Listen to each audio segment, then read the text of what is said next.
Om Swastiastu, perkenalkan nama saya Ido Pujayo, NIM 191054.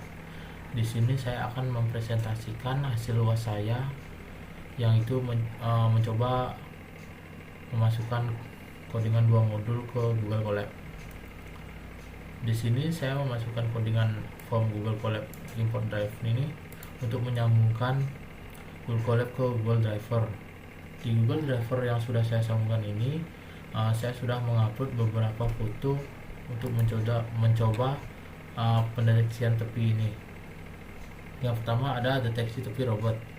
Metode deteksi tepi robot adalah operator pendeteksian tepi dengan berbasis gradian dengan menggunakan 2 buah kernel.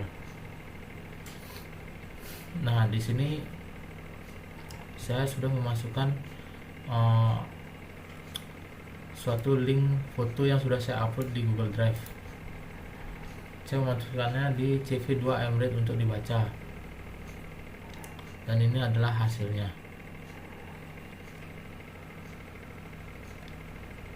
Selanjutnya adalah pendeteksi tepi sobel. Pendeteksi tepi sobel merupakan salah satu pengembangan metode robot dengan menggunakan high pass filter atau disingkat dengan HPF yang diberi satu angka 0 sebagai penyangga. Algoritma ini termasuk algoritma yang berfungsi sebagai filter image. Metode deteksi tepi sobel adalah operator yang menggunakan matriks neckbore berukuran 3x3 dengan titik yang sedang diperiksa sebagai titik tengah matriks. Operator sobel diterapkan dalam 2 buah matriks max, yaitu matriks yang berukuran n kali n yang sama dengan matriks neckbore. Nah, ini adalah codingannya. Saya memasukkan link foto yang sudah saya upload di Google Drive ini. Nah, ini adalah hasilnya. Deteksi tepi private. Deteksi tepi private merupakan pengembangan metode robot dengan menggunakan high pass filter atau disingkat dengan HPF yang diberi satu angka 0 penyangga. Metode private mengambil prinsip dan fungsi Laplacian yang membangkitkan HPF.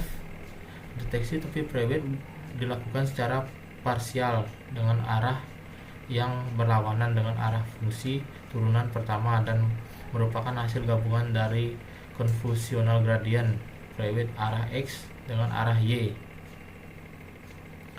Ini adalah codingannya dan saya memasukkan link yang sudah saya upload, link gambar yang sudah saya upload di Google Drive, dan ini adalah hasilnya. Nah, ini adalah yang terakhir adalah deteksi tepi Laplacian. Di sini saya memasukkan link foto yang sudah saya upload di Google Drive ke CV Emret untuk dibaca, dan ini adalah hasilnya. Baik, selanjutnya saya akan menjelaskan modul 11 yang judul segmentasi dan thresholding.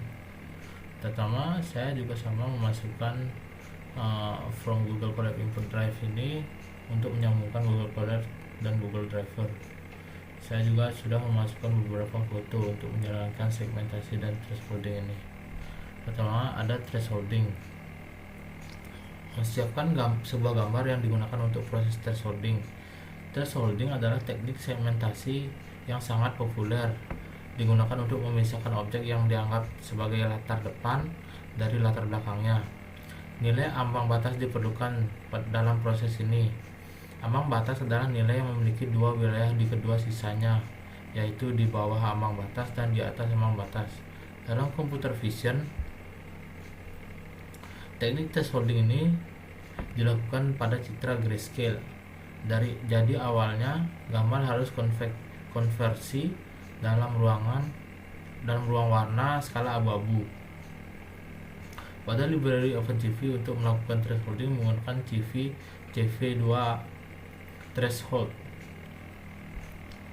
Pertama, saya akan menjelaskan beberapa codingannya. Yang pertama ada CV2 trace binary.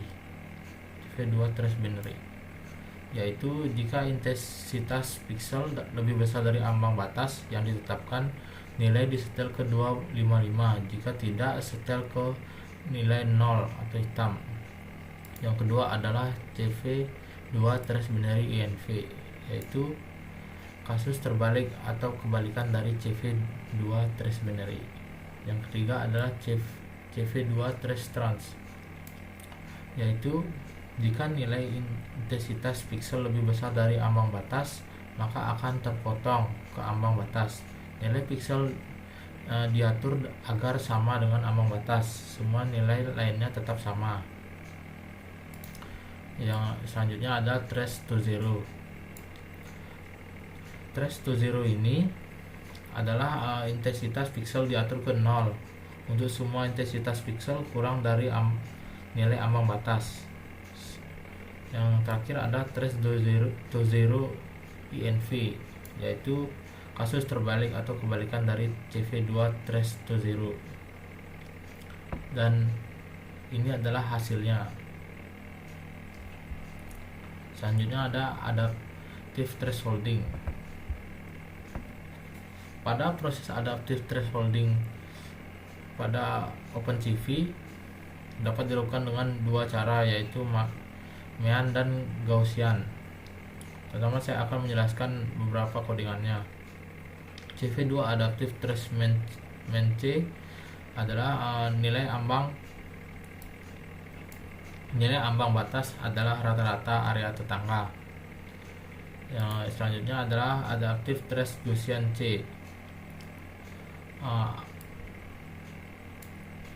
yaitu nilai ambang batas adalah jumlah bobot nilai tetangga, di mana bobot menggunakan kernel Gaussian. Dan ini adalah hasilnya. Selanjutnya adalah Otsu binarization. Untuk threshold dengan Otsu menggunakan fungsi CV2 threshold, tetapi berikan tanda tambah CV2 threshold Otsu untuk nilai ambang batas di set 0. Kemudian algoritma menemukan nilai ambang optimal dan mengembalikan sebagai keluaran kedua. Jika ambang batas Otsu tidak digunakan, akan menggunakan nilai ambang batas yang digunakan. Nah, gambar masukan adalah gambar dengan noise. Dalam kasus pertama merupakan ambang batas global nilai 127. Dalam kasus kedua merupakan ambang batas Otsu secara langsung. Dalam kasus ketiga, gambar difilter dengan kernel Gaussian 5x5 untuk menghilangkan noise, lalu menerapkan ambang batas Otsu. Dan ini adalah hasilnya.